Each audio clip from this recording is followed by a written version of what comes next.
Hi everyone, my name is Sia Singhi and today I'm going to be talking to you about COL1A1.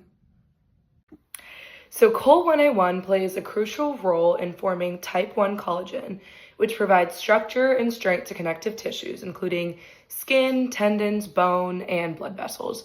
And so within the cell, COL1A1 is found in the extracellular matrix, where it can assemble into long, strong fibrous structures that are essential for tissue integrity.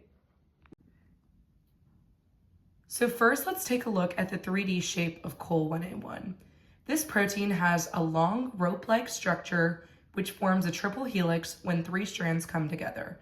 To represent this, I've used twisted Play-Doh rope to mimic the helical shape, and the overall structure is crucial because it gives collagen its tensile strength, meaning it resists stretching and breaking. So COL1A1 has multiple levels of organization, starting with primary structure.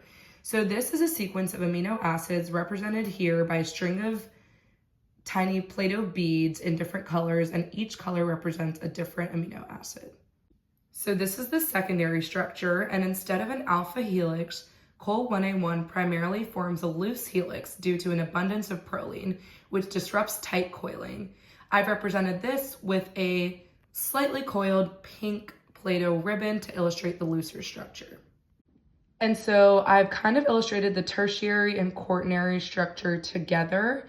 And in this structure, the loose helix forms more into a stable form. And this is also represented with 3 individual strands intertwined to form a complex triple helix. And that together is the fully functional collagen fiber. Now let's talk about the mutation. So in this case, a specific amino acid substitution, arginine to cysteine, causes improper folding.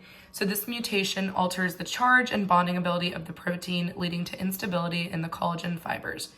So to show this, I've built 2 models. In the normal protein model, you can see the normal, properly folded triple helix. And then in the mutated one, the earring, the smaller one, shows cysteine at the mutation site to show where incorrect folding occurs. So this structure is weaker and less stable due to repelling forces and disrupted chemical bonds. And then I've also showed that here in the primary structure, with the tiny pink one being cysteine and the mutated protein structure. And then this would be the regular one with arginine in silver. So what does this mutation mean for the body? Mutations in COL1A1 are linked to Caffey's disease, which is also known as infantile cortical hyperostosis. So this rare disorder affects infants and leads to excessive bone formation, especially in the jaw, shoulders, and long bones, painful swelling and inflammation in affected areas, and then a lot of fever and irritability in infants.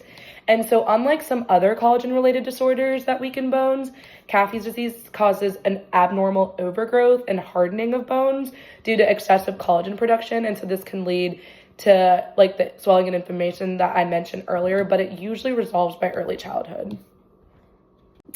And so while this model helps visualize the mutation's impact, it definitely has some limitations.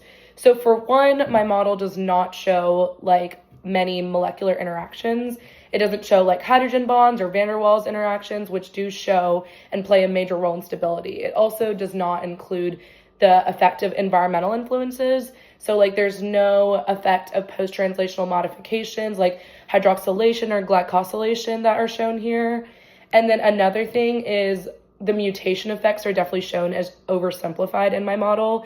So you can see like a shape change in my model, but it doesn't actually show, a difference in charge or polarity and the bond formation caused by the overall amino acid swap.